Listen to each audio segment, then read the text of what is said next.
বর্তমানে বিজ্ঞানের যুগে যদিও ইসলাম সম্পর্কে কিছু বললেই বিজ্ঞান মনস্কতা নষ্ট হয়, তবে বাকি যা আছে সভ্যতার নামের 90% একান্তই কুসংস্কার, অশ্লীলতা অথবা কুসংস্কার। এর বাইরে তেমন কিছু দেখা যায় না। আর এই অন্ধ কুসংস্কারেই আমরা কিন্তু জন্মদিন পালন করি। কারণ জন্মের দিন, আমি যদি এই দিনটা ভালো করে পালন করি তাহলে হয়তো সারা বছরই ভালো হবে। আবার মুসলমানেরা ইহুদি খ্রিস্টানদের বা সবাইকে দেখে দেখে এটাকে হালাল করার জন্য জন্মের দিনে আবার দোয়া টোয়াও করেন। মানে আল্লাহ তো সারা বছর শুনতে, একটু ভালো করে শোনেন, এই অবস্থা আর কি। তো ইসলাম আমাদেরকে এই ধরনের কুসংস্কার শিক্ষা দেয়নি। আপনার সাথে আল্লাহর সম্পর্ক সবসময়, আপনি আল্লাহর কাছে সবসময় দোয়া করবেন। আপনার জীবন মৃত্যুর ইতিহাস প্রতি মুহূর্তেই, বিশেষ করে রাসূলুল্লাহ সাল্লাল্লাহু আলাইহি ওয়াসাল্লাম যখন ঘুম থেকে উঠতেন তখন বলতেন, আলহামদুলিল্লাহিল্লাযী আহইয়ানি ওয়া আহইয়ানা বা'দা মা আমাতানা ওয়া ইলাইহিন নুশুর। আলহামদুলিল্লাহ, আল্লাহ তাআলা পরে আবার আমাকে জীবন দিয়েছেন, আমার ঘুমটা মৃত্যু ছিল, কাজে প্রতিদিন আমার নতুন জীবন শুরু হয়। আর আমাদের উচিত প্রতিদিন হালখাতা করা, প্রতিদিন ঘুমাতে যাওয়ার আগে জীবনের সারা দিনের কাজকামগুলো যাচাই বাছাই করা। আল্লাহ গুনাহগুলো মাফ করে দাও, নেক আমলগুলো কবুল করে নাও, মনের ব্যথাগুলো দূর করে দাও, দোয়াগুলো কবুল করে নাও। আল্লাহ তোমার উপরে সারেন্ডার করেই শুলাম। হযরত রাসূল সাল্লাল্লাহু আলাইহি ওয়াসাল্লাম শেখাচ্ছেন, তুমি যখন ঘুমাতে যাবে ওযু অবস্থায় ঘুমাবে, ডান কাতে শোবে, ডান হাতটা গালের নিচেই দেবে, আর কি বলবে, আল্লাহুম্মা ইন্নী আসলামতু নাফসি ইলাইকা ওয়া ওয়াজজাহতু ওয়াজহি ইলাইকা ওয়া ফাওয়াদতু আমরি ইলাইকা ওয়া আলজাতু যাহরি ইলাইকা রাগবাতান ওয়া রাহবাতান ইলাইকা লা মালজা মিনকা ইল্লা ইলাইকা আমানতু বিকিতাবিকাল্লাযী আনজালতা ওয়া বিনাবিয়িকাল্লাযী আরসালতা। আল্লাহুম্মা ইন্নী আসলামতু নাফসি ইলাইকা, আল্লাহ আমি আমার আত্মাকে, আমার জীবনকে আপনার কাছে সমর্পণ করলাম। ওয়া আলজাতু যাহরি ইলাইকা, আমি আমার পিঠকে আপনার দিকে দিলাম। ওয়াজজাতু ওয়াজহি ইলাইকা, আমার মুখকে আপনার দিকে ফিরালাম। ওয়া ফাওয়াদতু আমরি ইলাইকা, আমার সকল কাজকাম আপনার উপরে সুপর্দ করলাম, আপনি এটা পরিচালনা করবেন। আবাতান ইলাইকা, আমি আপনার দিকে আবেগে, লোভে, আগ্রহে আসি, ভয়েও আসি, ভয়ও আপনার থেকে, লোভও আপনার প্রতি। লা মালজা ওয়ালা মানজা মিনকা ইল্লা ইলাইকা, আল্লাহ পলানোর জায়গাও নেই, বাঁচার জায়গাও নেই। আপনার রাগ থেকে, আপনার ক্রোধ থেকে, আপনার শাস্তি থেকে আল্লাহ আপনার কাছেই পলাতে হয়, আর কোনো পলানোর জায়গা নেই। আমানতু বিকিতাবিকাল্লাযী আনজালতা, আল্লাহ আপনি যে কিতাব নাজিল করেছেন সেই কিতাবের উপরে আমি ঈমান এনেছি, আর যে নবী আপনি পাঠিয়েছেন সে নবীর উপরে আমি ঈমান এনেছি। রাসূলুল্লাহ সাল্লাল্লাহু আলাইহি ওয়াসাল্লাম বলছেন, এটাই তোমার শেষ কথা হোক, এই কথা বলে ঘুমিয়ে যাও। আল্লাহর কাছে সারেন্ডার করে, আল্লাহর উপরে সুপর্দ করে, আল্লাহর উপরে সবকিছু দিয়ে তুমি ঘুমিয়ে পড়ো। সারাদিনের সব টেনশন, সব বোঝা, সব ব্যথা, সব লস আল্লাহর উপরে দিয়ে দাও, হিসাব চুকে যাক, সকালে নতুন জীবন শুরু হোক। আল্লাহ নতুন জীবনে তুমি ঢোকালে তোমাকে অনেক অনেক শুকরিয়া। এটাই হলো মুমিনের জীবন। মুমিনের জীবন প্রতি মুহূর্তেই মুমিন উপভোগ করবে, এটা বছরে একবার করবে না, আর জীবনের হালখাতা করবে। আমি আল্লাহর কাছে কি জমা করলাম। তো দুর্ভাগ্য, আমরা মরণের আগ পর্যন্তই চিন্তা করে আমি অনেক দিন বাঁচব। যখন মরণ দরজায় আসে অনেক কথা চিন্তা হয়, কিন্তু আর কিছুই করার থাকে না। এজন্য ভাইয়েরা, জীবনের হাল খাতা করি।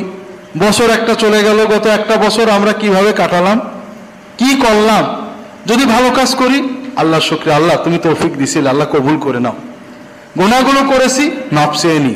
বান্দার হক থাকলে ফিরিয়ে দিই, ক্ষমা চেয়ে নি। এখনো সময় আছে, এক সময় আসবে যখন সময় থাকবে না। নতুন বছর শুরু হলো, নতুন বছরে নতুন মাস, মুহররম মাস। মুহররম মাসে আমাদের অনেক কিছু আলোচনা জানার আছে। নতুন বছর কেন হিজরি হলো, হিজরত থেকে কেন বছর শুরু হলো, এটাও একটা অনেক গুরুত্বপূর্ণ বিষয়। হিজরত তো পলায় চলে গেলাম, এটা কেন বিজয় হলো? অদ্ভুত ব্যাপার।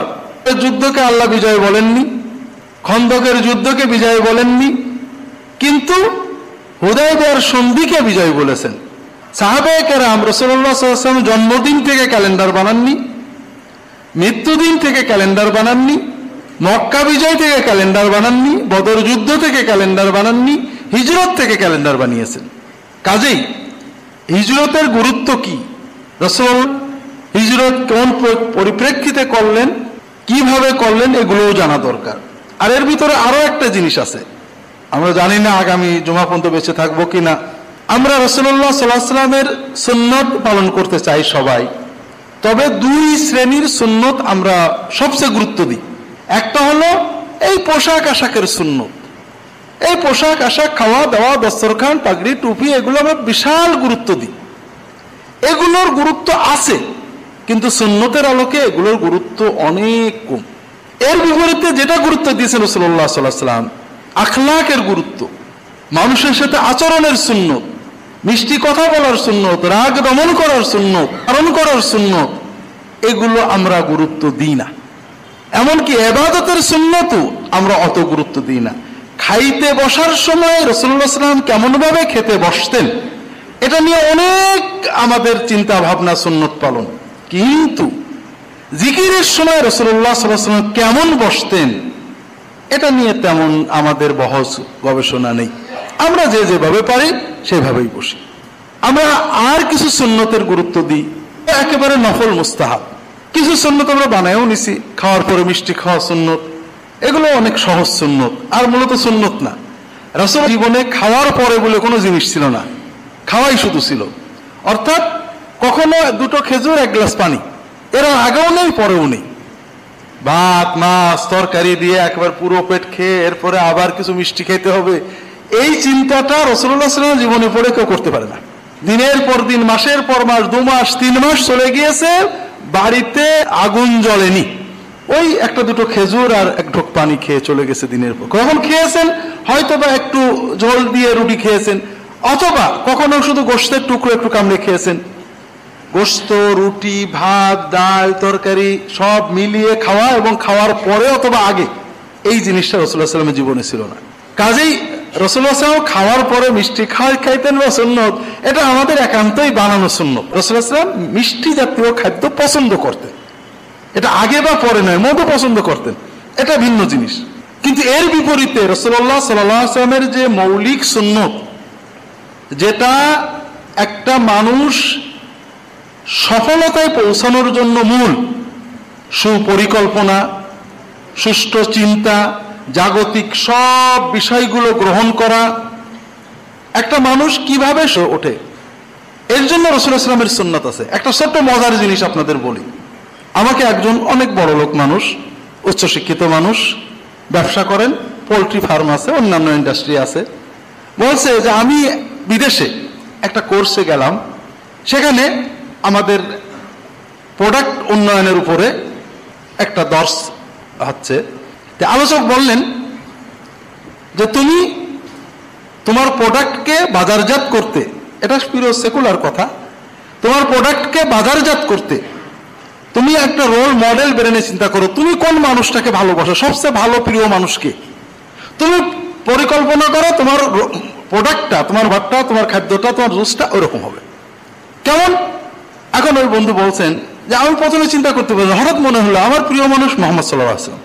তাহলে মুহাম্মদ সাল্লাল্লাহু আলাইহি ওয়াসাল্লামের কি গুণ ছিল? তার ভিতরে এমন গুণ ছিল যে কোনো মানুষ তার কাছে বসলে উঠতে চাইতো না।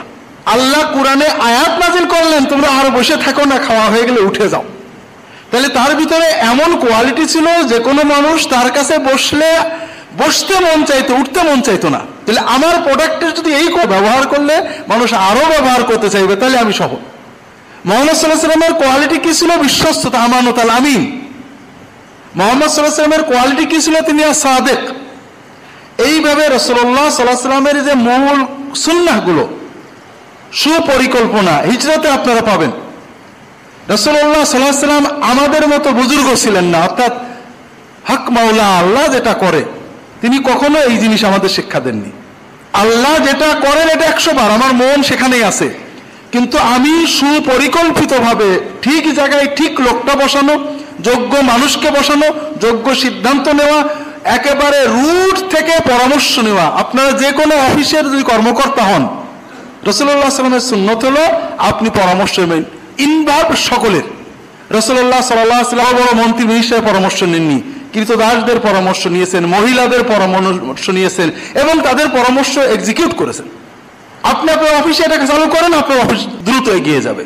এটা রাসূলের সুন্নত। যেটা বলছিলাম ভাইরা, রাসূলুল্লাহ সাল্লাল্লাহু আলাইহি ওয়াসাল্লামের সুন্নতের অত্যন্ত গুরুত্বপূর্ণ বড় দিক হলো যে পরিকল্পনাটা সুষ্ঠু হওয়া, পরামর্শটা বিস্তৃত হওয়া এবং সকল প্রকার পূর্ব মনে রেখে তার জন্য প্রস্তুতি গ্রহণ করা, কাজে এগিয়ে যাওয়া, অন্তরের আস্থা বিশ্বাস একমাত্র আল্লাহর উপরে রাখা। হিজরতে এটা আমরা সব পাই। আল্লাহ তার রাসূল সাল্লাল্লাহু আলাইহি ওয়াসাল্লাম ওয়াদা করেছেন, ইন্নাল্লাযী ফারাদা আলাইকাল কিতাবা লা রাদ্দুকা ইলা মাআদ। আল্লাহ আপনাকে জায়গা পর্যন্ত নিয়ে যাবেনি, আল্লাহর ওয়াদা। ব্যাস আমি পানির উপর হাঁটা শুরু করলাম, বিরাট বুজুর্গ, এই বুজুর্গি রাসূলুল্লাহ সাল্লাল্লাহু আলাইহি ওয়াসাল্লাম দেখাননি। আমরা যেটাকে বুজুর্গি মনে করে সুবহানাল্লাহ বললি, রাসূলুল্লাহ সাল্লাল্লাহু আলাইহি ওয়াসাল্লাম এইগুলো দেখাননি। যেমন আমাদের সমাজে অনেক বুজুর্গের গল্প আছে, কাবাগর হুজুরের কাছে চলে এসে, লা হাওলা ওয়ালা কুওয়াতা ইল্লা বিল্লাহ। আল্লাহর কাবা হুদায়বিয়ার মক্কার পাশে মুহাম্মদ সাল্লাল্লাহু আলাইহি ওয়াসাল্লাম বসে থাকলো, গেল না, একটু গেলে সব মুসলমান, সব কাফেররা মুসলমান হয়ে যেত, আর আল্লাহর কাবা চলে আসছে দুনিয়ার সেই এক প্রান্ত এক প্রান্তে বিশ্বের মহানসে হুজুরের কাছে দেখা করতে। আমরা বুজুর্গি বানিয়েছি, পানির উপর বানিয়েছি। রাসূলুল্লাহ সাল্লাল্লাহু আলাইহি ওয়াসাল্লাম ওইভাবে দেখাননি। তিনি সুপরিকল্পিতভাবে সুষ্ঠুভাবে পরিকল্পনা করেছেন, আল্লাহর উপরে পরিপূর্ণ আস্থা এবং কাজের ফাঁকে যখন আসছে তিনি আল্লাহর সাহায্য পেয়েছেন, নুসরত পেয়েছেন। হিজরতের আগে পরিকল্পনা করেছেন, গোপন রেখেছেন, আবু বকরের সাথে পরামর্শ করেছেন, কে খাবার নিয়ে যাবে ঠিক করেছেন, উট নিয়ে কে যাবে ঠিক করেছেন, কয়দিন লুকিয়ে থাকবেন, কোন পথে যাবেন, সব কিছু পূর্ব পরিকল্পিত।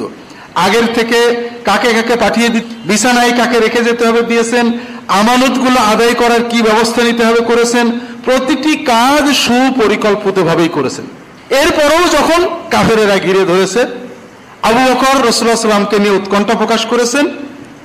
রাসূলুল্লাহ সাল্লাল্লাহু আলাইহি ওয়াসাল্লাম বলেছেন, লা তাহজান ইন্নাল্লাহা মাআনা। টেনশন করো না। মুমিন কোনো টেনশন করে না। মুমিন তার সাধ্যের ভিতরে সকল পরিকল্পনা নিয়ে কাজ বাস্তবায়নের চেষ্টা করে, তার অন্তরের আস্থা পুরোটাই আল্লাহর উপরে থাকে। আল্লাহ তো আমাদের সাথে আছে। এটা হলো রাসূলুল্লাহ সাল্লাল্লাহু আলাইহি ওয়াসাল্লামের সুন্নাহ।